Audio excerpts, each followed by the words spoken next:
નમસ્કાર. ધોરણ 10 વિષય સામાજિક વિજ્ઞાન પ્રકરણ 1 ભારતનો વારસો. પ્રશ્નો અને જવાબો ભાગ 3. વિદ્યાર્થી મિત્રો, આપણે પ્રશ્નો અને જવાબોમાં વૈકલ્પિક પ્રશ્નોની ચર્ચા કરી ગયા, ટૂંકા પ્રશ્નોની ચર્ચા કરી ગયા, ખરા ખોટાની ચર્ચા કરી ગયા, કારણોની ચર્ચા કરી ગયા. હવે આપણે પ્રશ્નો આગળ જોઈએ. સ્વાધ્યાય પ્રશ્નો પણ થોડા ઘણા જોઈ ગયા. આજે આપણે પ્રશ્ન જોઈએ આગળ કે પ્રાકૃતિક વારસામાં સમાવિષ્ટ બાબતો કઈ કઈ છે. તો ભારતનો પ્રાકૃતિક વારસો વૈવિધ્યતાથી ભરેલો છે. તેમાં ઘણી બધી બાબતોનો સમાવેશ થાય છે, જેમ કે ઊંચા પર્વતો, જંગલો, ઝરણા, નદીઓ, રણો, સાગરો, વિશાળ ફળદ્રુપ મેદાનો, ખીણ પ્રદેશો, ઋતુઓ, તરુઓ, વેલા, વેલીઓ, પર્ણો, પુષ્પો, જીવજંતુ વગેરેનો સમાવેશ એ પ્રાકૃતિક વારસાની અંદર સમાવેશ કરવામાં આવે છે. તદુપરાંત વિવિધ વનસ્પતિઓ, ખનિજો, શિલાલેખો, વિવિધ પ્રકારના ખડકોનો પણ એની અંદર સમાવેશ થાય છે. આ ઉપરાંત પર્વતો, નદીઓ, વૃક્ષો અને પશુઓ. ભારતના આગળના પોઈન્ટની ચર્ચા કરીએ તો કે ભારતના પ્રાકૃતિક વારસામાં પંચતંત્રની વાર્તાઓ, બૌદ્ધ ધર્મની જાતક કથાઓને પણ સ્થાન આપવામાં આવ્યું છે. દિવસ રાતના જુદા જુદા પ્રહરો, ઋતુઓ વગેરે પ્રકૃતિ ઉપર આધારિત છે. આપણા ગીતો, કાવ્યો, તહેવારો, ચિત્રો વગેરેના વિષય તરીકે મુખ્યત્વે પ્રકૃતિ અને ઋતુ રહેલી છે. આમ પોઈન્ટ ટુ પોઈન્ટ આપણે પ્રશ્નનો જવાબ લખી શકીએ છીએ.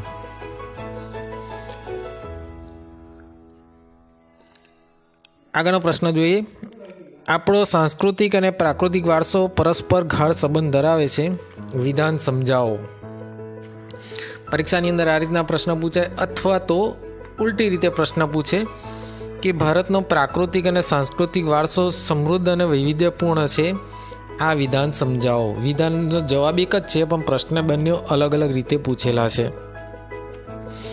તો આપણે એનો જવાબની ચર્ચા કરીએ તો પોઈન્ટ ટુ પોઈન્ટ આપણે જવાબો લખીશું. તો પહેલો પોઈન્ટ છે કે પ્રાકૃતિક વારસો એટલે પ્રકૃતિ, પર્યાવરણ અને માનવ જીવન વચ્ચેનો નિકટતમ સંબંધોનું પરિણામ. પ્રકૃતિ, પર્યાવરણ અને માનવ જીવન વચ્ચેનું નિકટતમ સંબંધોનું પરિણામ એટલે પ્રાકૃતિક વારસો. જ્યારે માનવીઓએ આ પ્રકૃતિ તત્વોનો ઉપયોગ કરી બુદ્ધિશક્તિ, આવડત, કલા કૌશલ દ્વારા જે કાંઈ મેળવ્યું છે એને આપણે શું કહે છે? સાંસ્કૃતિક વારસો. એટલે બંનેમાં એક પ્રકૃતિ આધારિત છે, ફક્ત પ્રકૃતિ છે, જ્યારે બીજું પ્રકૃતિનો ઉપયોગ કરીને માનવીએ બધું ઘડ્યું છે. તો નદીઓ, બીજો પોઈન્ટ લખીશું કે નદીઓ, પર્વતો, વૃક્ષો, પશુઓ અને પ્રકૃતિની શક્તિઓને દૈવી રૂપ આપવું એ આપણી પરંપરા ગણાય છે. જેમ કે આપણે નદીઓને, ભારતમાં નદીઓને શું કહે છે? લોકમાતા તરીકે ઓળખવામાં આવે છે. વૃક્ષ છોડને આપણે પવિત્ર ગણીને આદર અપાય છે. પશુ પંખીઓને દેવી દેવતાના વાહન તરીકે આપણે સ્વીકાર કર્યો છે. શાસ્ત્રીય અને લોકસંગીતમાં પ્રકૃતિ અને ઋતુઓને ગાઢ રીતે સંકળાયેલી છે. આયુર્વેદ, યુનાની અને પ્રાકૃતિક ચિકિત્સા પણ પૂર્ણપણે પ્રકૃતિ પર જ આધારિત છે. આથી કહી શકીએ કે આપણો પ્રાકૃતિક અને સાંસ્કૃતિક વારસો પરસ્પર ગાઢ સંબંધ ધરાવે છે. તો આમ આપણે આ બે પ્રશ્નોની ચર્ચા કરી. આગળના પ્રશ્નની ચર્ચા કરી આપણે કે ભારતની સંસ્કૃતિને સમૃદ્ધ બનાવવામાં કોણે કોણે ફાળો આપ્યો છે. તો ભારતની સંસ્કૃતિને સમૃદ્ધ અને વૈવિધ્યપૂર્ણ બનાવવાની અંદર જે લોકોએ ફાળો આપ્યો છે એની આપણે ચર્ચા કરીએ તો કે સિંધુ ખીણની એટલે કે હડપ્પીય સંસ્કૃતિથી શરૂ કરી આજ દિન સુધીના લોકોએ ભારતને પોતાની બુદ્ધિ, શક્તિ, આવડત અને કૌશલ્ય દ્વારા સમૃદ્ધ બનાવેલું છે.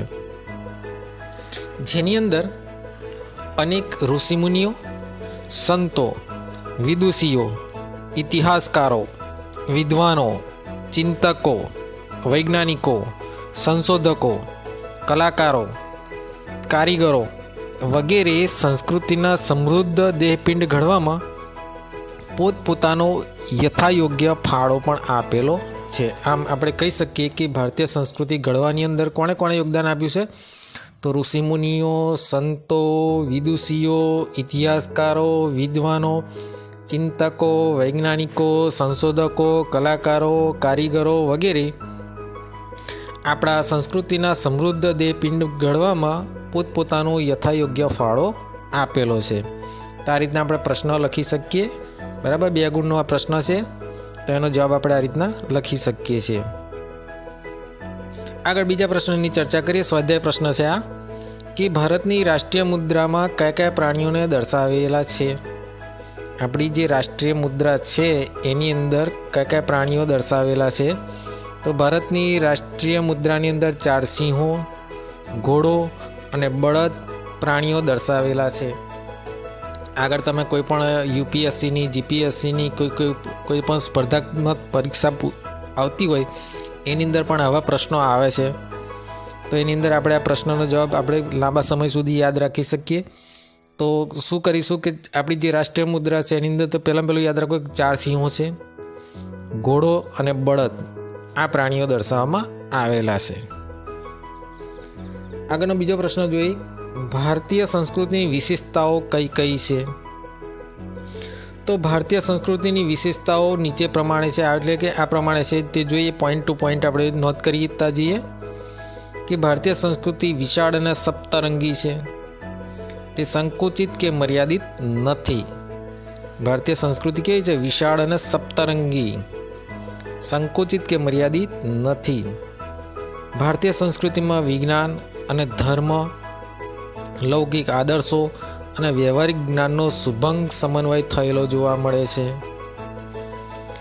વિજ્ઞાન અને ધર્મ, લૌકિક આદર્શો અને વ્યવહારિક જ્ઞાનનો સુભંગ સમન્વય જોવા મળે છે. જેમ આપણે પ્રકૃતિની આપણે જે 11 કરતા હોઈએ છીએ કે અમુક વસ્તુ અમુક સાથે ધર્મ સાથે જોડી દીધેલું છે. જે વૈજ્ઞાનિક તથ્યો છે બધા આપણે ધર્મ સાથે જોડી દીધેલા છે. કે તુલસીની રોજ સવારે પૂજા કરવી, તુલસીનો છોડ ઘરના આંગણાની બહાર આપણે રોપવો જોઈએ, એનું વૈજ્ઞાનિક કારણ છે, પણ આપણે એને ધર્મ સાથે જોડી દીધેલો છે. વટ સાવિત્રીનું વ્રત છે, તુલસીની અને પીપળાની દરરોજ સવારે પૂજા, આ બધું વૈજ્ઞાનિક તથ્યો છે એ ભારતના ધર્મ સાથે જોડી દીધેલા જોવા મળે છે. એટલે કે ભારતીય સંસ્કૃતિ ધાર્મિક અને સહિષ્ણુતા અને સર્વધર્મ સમભાવનાના મહાન ગુણો ધરાવે છે. સંસ્કૃતિ ધાર્મિક સહિષ્ણુતા એટલે કે બધા ધર્મો પ્રત્યે સમાન માન, ધર્મ સમભાવના એટલે કે બધા ધર્મો પ્રત્યે સરખી ભાવના જોવા મળે છે. એમ મહાન ગુણો આપણી આ સંસ્કૃતિ ધરાવે છે. તેમ છતાં તેમાં વ્યક્તિત્વના ધર્મ, જીવન રાહ અને મૂલ્યો તરફ જોવાની દ્રષ્ટિમાં ભિન્નતા છે. તેમાં વ્યક્તિના ધર્મ, જીવન રાહ અને મૂલ્યો તરફ જોવાની દ્રષ્ટિમાં જુદી જુદી છે. જુદા જુદા ધર્મોના લોકોના મૂલ્યો અલગ અલગ છે, એમની રહેણી અલગ અલગ છે. હિન્દુઓમાં અલગ છે, ઇસ્લામ ધર્મની અંદર છે, ઈસાઈ ધર્મની અંદર અલગ અલગ જોવા મળે છે. અને એના મૂલ્યો તરફ જોવાની દ્રષ્ટિમાં પણ ભિન્નતા છે, પણ છેલ્લે અંતે તો એક તરફ જ લઈ જાય છે. તેમાં વિવિધતામાં પણ એકતાના દર્શન થતા જોવા મળે છે. એટલે કે ભારતીય સંસ્કૃતિની અંદર વિવિધતાના એકતાના દર્શન પણ જોવા મળે છે. આપણા વારસા પ્રત્યે આપણી ફરજો કઈ કઈ છે? તો આપણા વારસા પ્રત્યે આપણી ફરજો કઈ કઈ છે એ મેઇન મહત્વનો પ્રશ્ન છે. કે એક આપણો પ્રાકૃતિક અને સાંસ્કૃતિક વારસાનું જતન કરવું એ આપણી માટે આપણા પ્રાકૃતિક ભૂમિ દ્રશ્યોની શુદ્ધતા, પવિત્રતા અને સુંદરતા જાળવવી, એક આપણા સાંસ્કૃતિક વારસાના પ્રતીકો, પ્રાચીન સ્મારકો, ઐતિહાસિક અને ધાર્મિક મહત્વ ધરાવતા સ્થળોનું જતન કરવું, આપણા વારસાની જાળવણી અને જતન આપણી નૈતિક ફરજ બની રહે છે. તો આમ આપણે આ પ્રાકૃતિક વારસાના પ્રત્યે આપણી આ ફરજો છે પ્રાકૃતિક વારસાના અંગ તરીકે ભૂમિ દ્રશ્યોનું મહત્ત્વ સમજાવો. તો ભૂમિ આકારો દ્વારા સુંદર ભૂમિ દ્રશ્યોનું સર્જન થાય છે. આ ભૂમિ દ્રશ્યોએ ભારતના લોકોના જીવન, વ્યવસાયો, રહેણીકરણી, આચાર વિચાર વગેરે ઉપર પ્રગાઢ અસર ઉપજાવી છે. આર્યોના સમયથી જ પ્રકૃતિના વિવિધ તત્વોમાં પહાડો પૂજનીય અને પવિત્ર ગણાવ્યા છે. હિમાલય પર્વતના ભૂમિ આકારના પહાડી દ્રશ્યો, ભરપૂર પાણીવાળી નદી, ઝરણા, તરાઈના જંગલો તેમાં આવેલા છે. અનેક યાત્રાધામો અહીંયા આવેલા છે.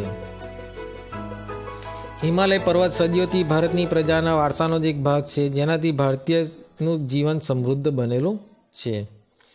આમ પ્રાકૃતિક વારસાના અંગ તરીકે ભૂમિ દ્રશ્યો આપણને જુદા જુદા જોવા મળે છે અને આ લોકોના જીવન, વ્યવસાયો, રહેણીકરણી, આચાર વિચાર ઉપર પ્રગાઢ અસર પાડેલી છે. આપણા પહાડો જો તો પૂજનીય છે. કૈલાસ પર્વત આપણને પૂજનીય છે.